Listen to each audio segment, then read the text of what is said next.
If you live anywhere in Eurasia, there's a chance a Mongol conquest lives inside you. Not in your culture, not in your language, but in your blood. Geneticists discovered it centuries after the empire collapsed, but they didn't explain how it happened, or who paid the price for it. This isn't a story about glory.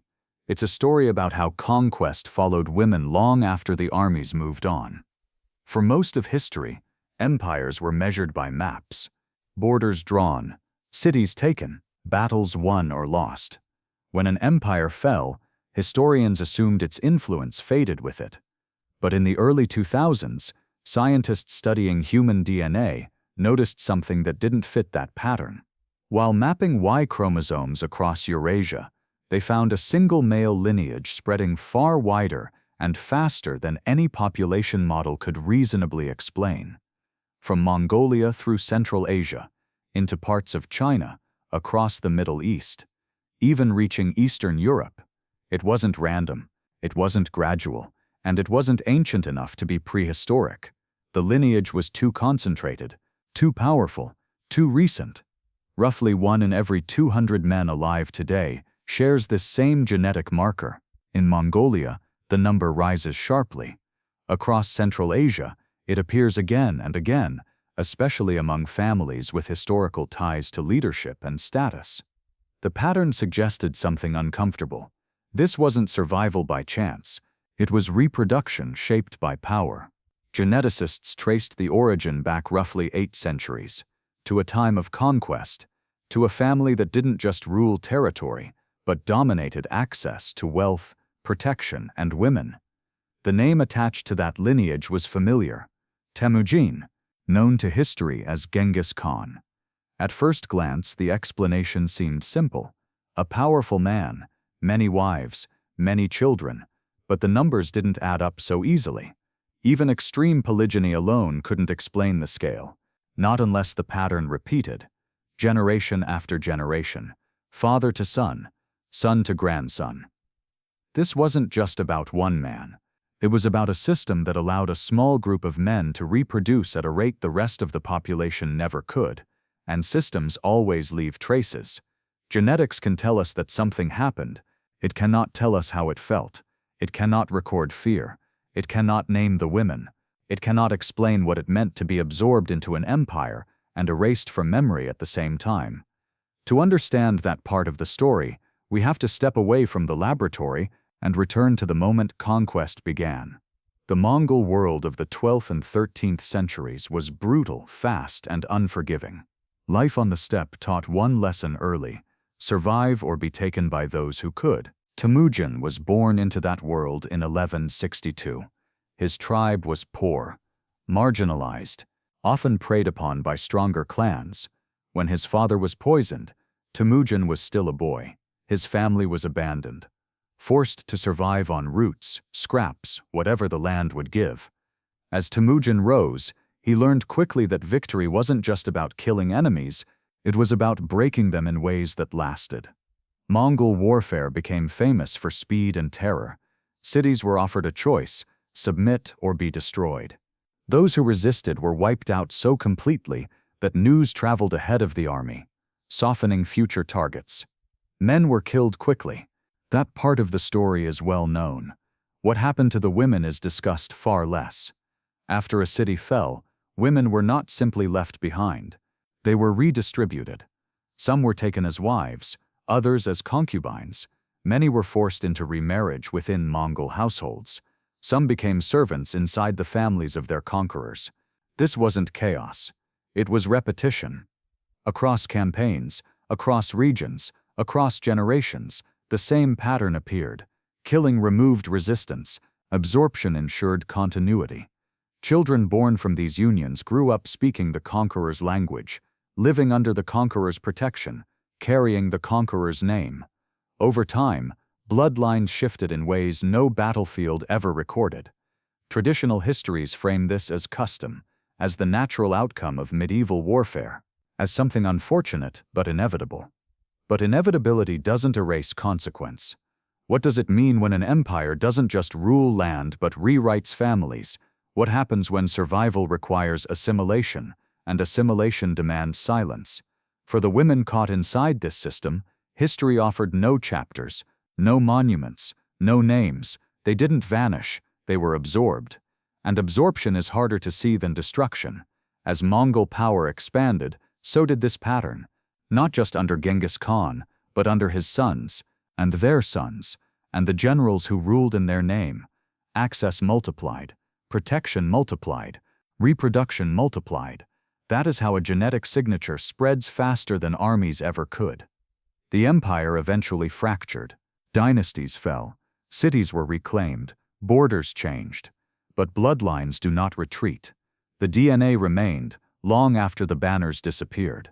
And that leaves us with an uncomfortable truth. If genetics shows us success, what does it hide about cost? Because behind every lineage that survived, there was another that was erased. Behind every genetic marker, there was a woman whose story was never recorded. To understand that cost, we have to look beyond chronicles and into what history tried to soften. When most people imagine conquest, they picture the moment a city falls, walls breached, armies defeated, banners raised. But for the Mongols, that moment was never the end. It was the beginning of something quieter and far more permanent. Mongol warfare was designed for speed and fear. Their armies moved faster than any force of the age, striking before enemies could prepare. Cities were given a choice: submit and survive, or resist and be erased. Those who resisted were often destroyed completely. Not just defeated, but made into examples. This part of Mongol history is well known. What followed afterward is discussed far less. Once the fighting stopped, Mongol commanders faced a problem every empire faces. How do you control a population after the army moves on? Garrisons were expensive. Occupation bred rebellion. Terror faded with time. The Mongols found another solution. Men who could fight were eliminated. Men who could lead resistance were removed. What remained was a population that could be reshaped. Women stood at the center of that calculation. Across conquered cities, the same process repeated. Families were separated. Men were killed or enslaved. Women were gathered, assessed, and redistributed. Not randomly, not impulsively. Women were assigned to Mongol households, officers, and allies. Some were taken as wives to seal loyalty, others as concubines. Many were forced into remarriage far from their homes, surrounded by strangers, stripped of their former lives. This wasn't mercy, it was control. Marriage in the Mongol world was political, a way to bind families, secure alliances, and ensure loyalty across distance. When applied to conquered populations, it became a tool of absorption. Children born from these unions did not belong to the past, they belonged to the empire. They grew up speaking Mongolian, living under Mongol law, raised inside the conqueror's world, not the conquered one. Over time, resistance weakened, not because people forgot, but because the next generation had never known anything else. This was conquest without constant violence, conquest that reproduced itself. Noble women faced a different version of the same loss. Their status spared them from immediate destruction, but not from exploitation. They were taken into elite households, used to legitimize rule over conquered lands, and expected to produce heirs who blended bloodlines. Peasant women, by contrast, were absorbed in silence. Their names disappeared from record. Their children counted only as subjects of the empire. Different paths, same outcome. History often frames this as normal for the medieval world. And it's true. Forced marriages and sexual violence were not unique to the Mongols, but scale matters. No other empire expanded so quickly, across so many cultures, with such consistent results. The repetition turned custom into system. As Mongol power grew, so did the reach of this pattern. Each conquest fed the next. Each generation multiplied the last. And with power came protection. Mongol elites controlled food, shelter, and safety. Women inside their households were far more likely to survive famine, disease, and chaos than those left outside imperial protection. Survival came at a cost. What happens when survival requires assimilation? When safety demands silence? when the only future available means abandoning the past. For many women, refusal wasn't an option. To resist meant death. To comply meant disappearance, and disappearance leaves no trace in chronicles. As the empire expanded, Mongol leaders understood something crucial.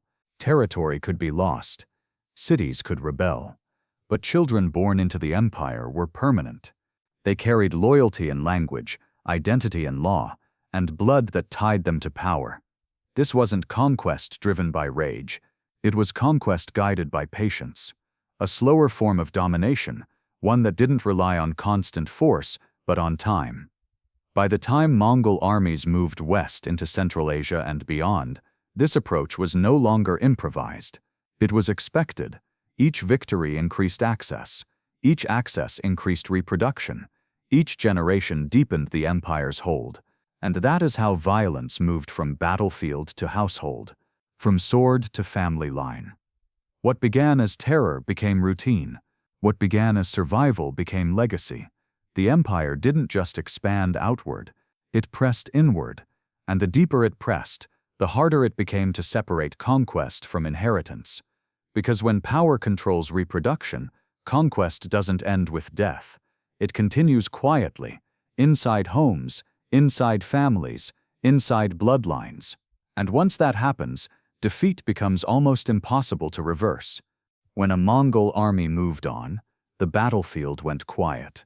The dead were counted, the ruins were surveyed, and history for the most part closed the chapter there.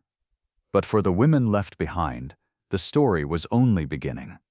After a city fell, survival did not mean freedom, it meant selection.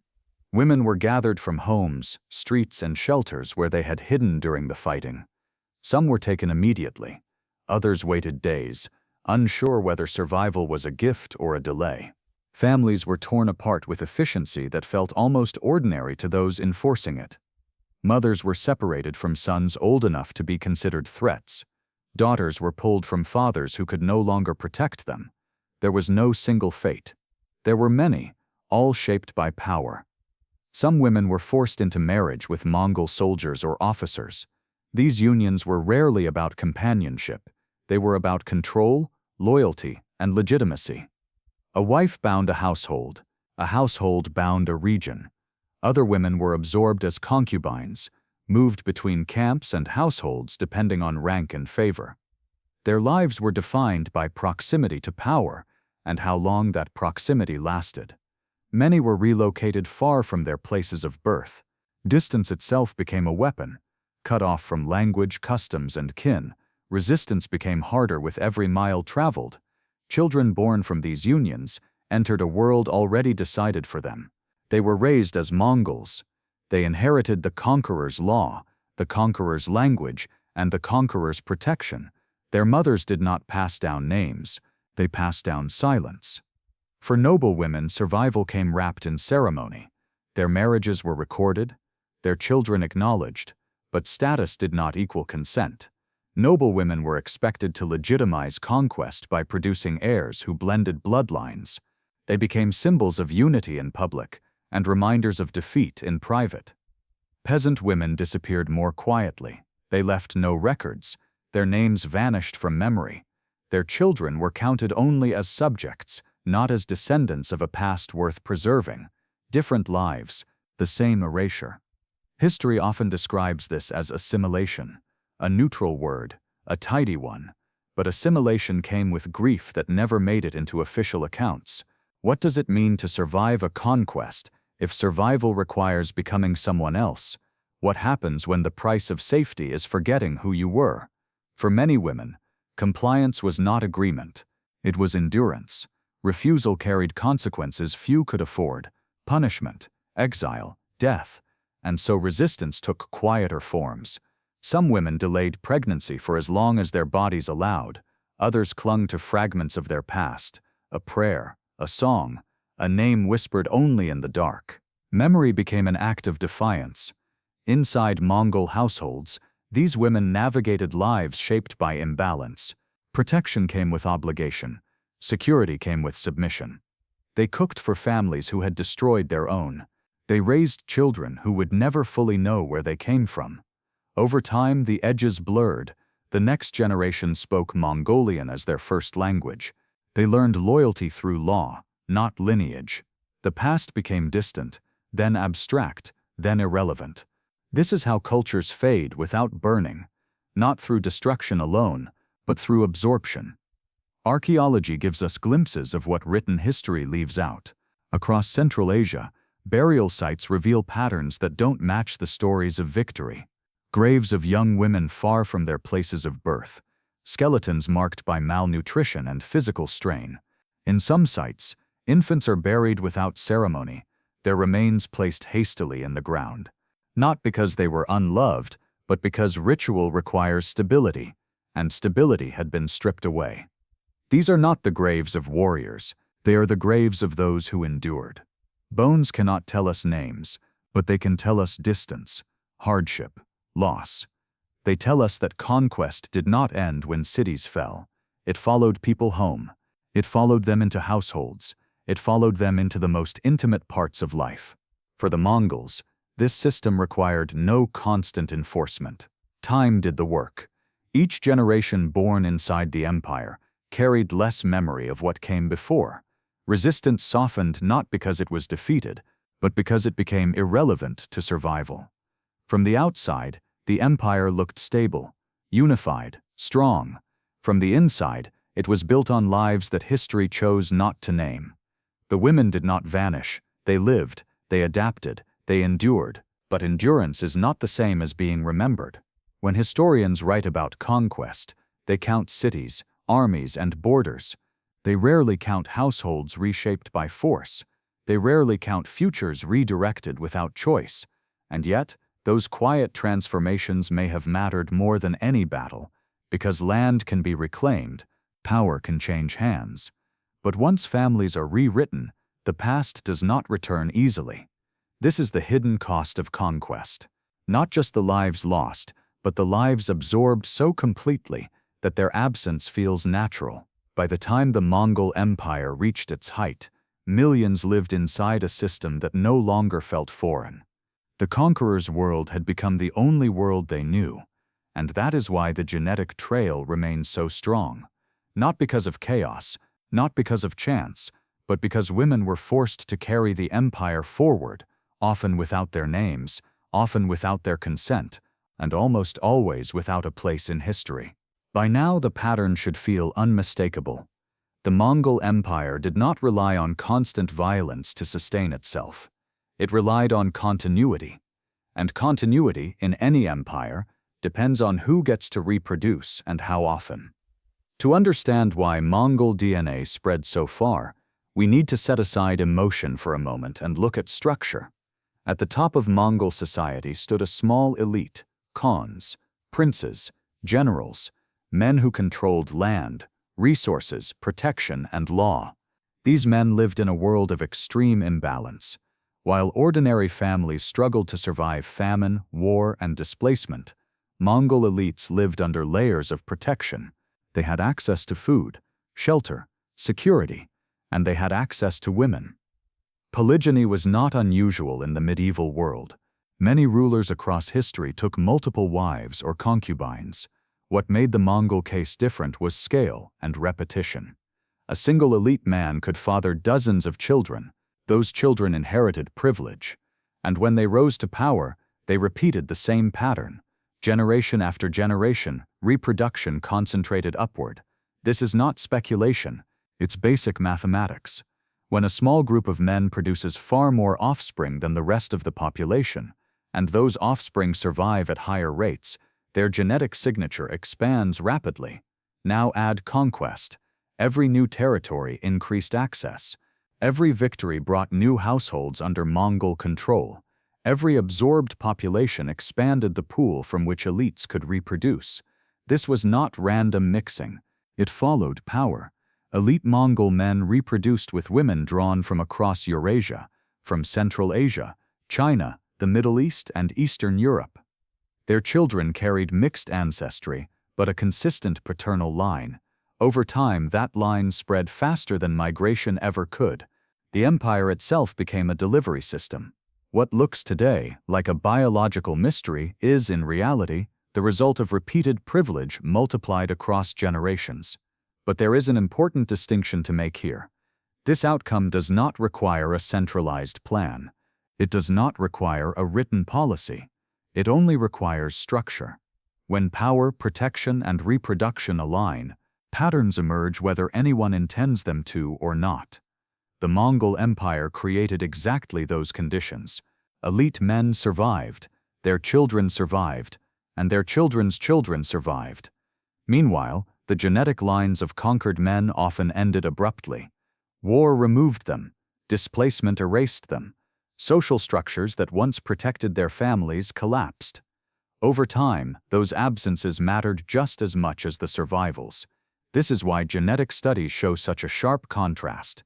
The Mongol lineage doesn't just appear, it dominates. Not because it was stronger biologically, but because it was protected socially. And that protection lasted for centuries. As the empire expanded, sons of Mongol elites were installed as rulers in distant lands. They did not arrive alone. They arrived with authority, households, and the same reproductive advantages as their fathers. Local women married into these households, some willingly, many not. Their children became part of the ruling class. Their sons inherited the same privileges, and the cycle continued.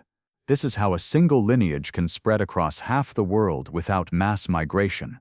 It doesn't move, it embeds, and over time, embedding looks indistinguishable from belonging. Genetics confirms the result, but it also exposes a blind spot. DNA tracks survival. It does not track choice. It shows us which lines multiplied, not which lines were silenced.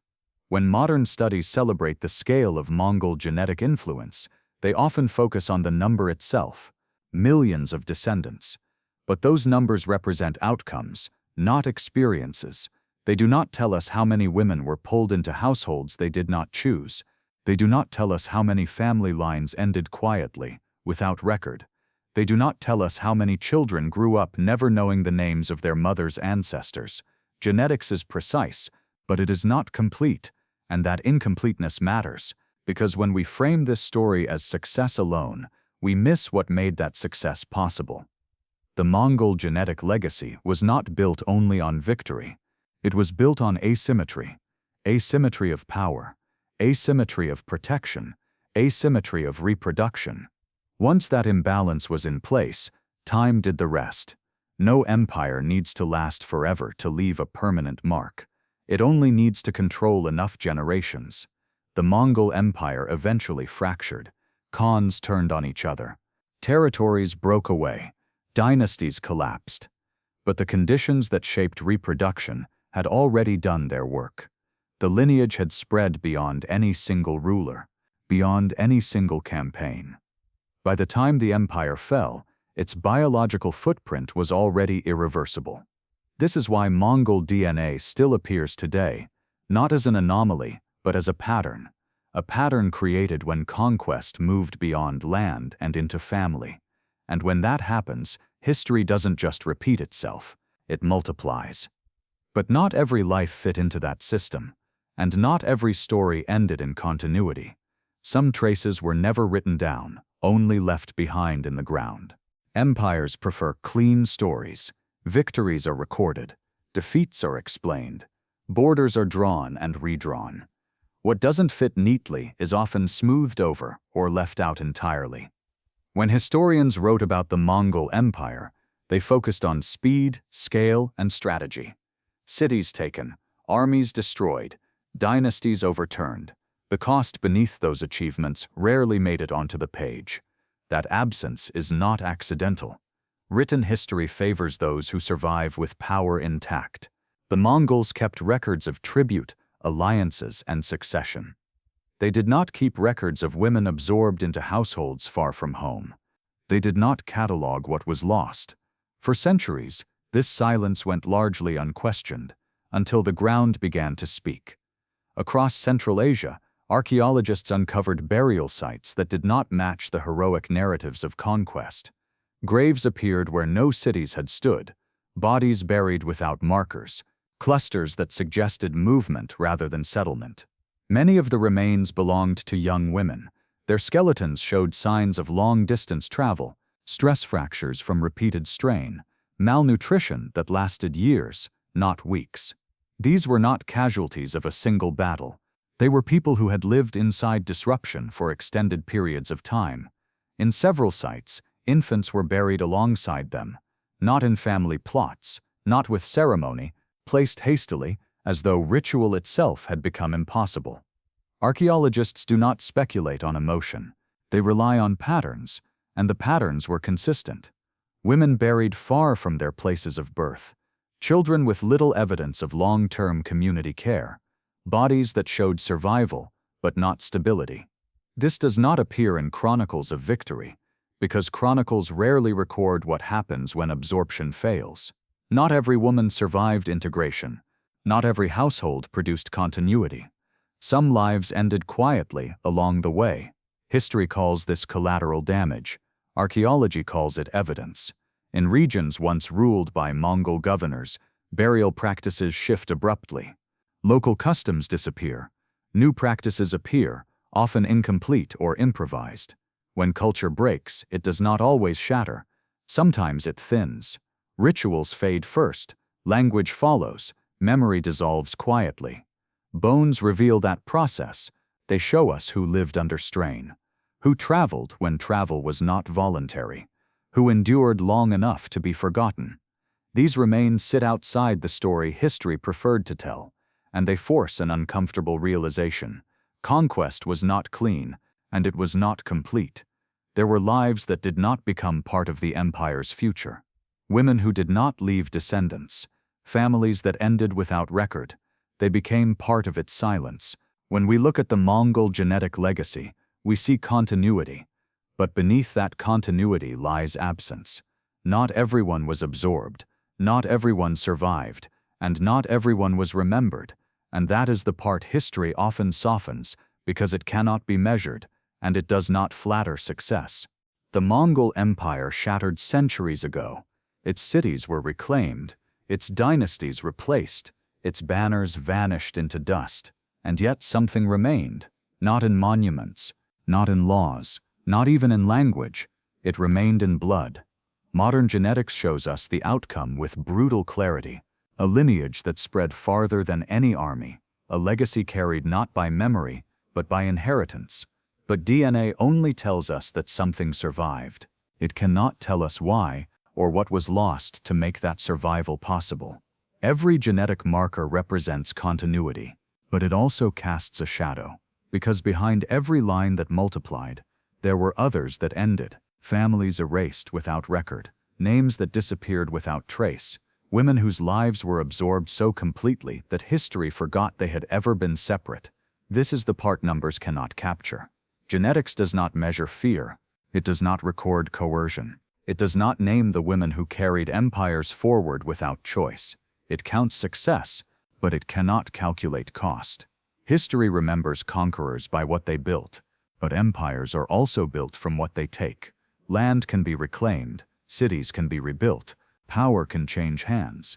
But when families are rewritten, the past does not return easily. Blood carries memory longer than stone. If Mongol DNA still lives on today, so does the story of the women history left behind. Not written in chronicles, not preserved in monuments, but carried quietly through generations that never knew their names. The empire fell, the bloodlines didn't, and that may be the most permanent conquest of all.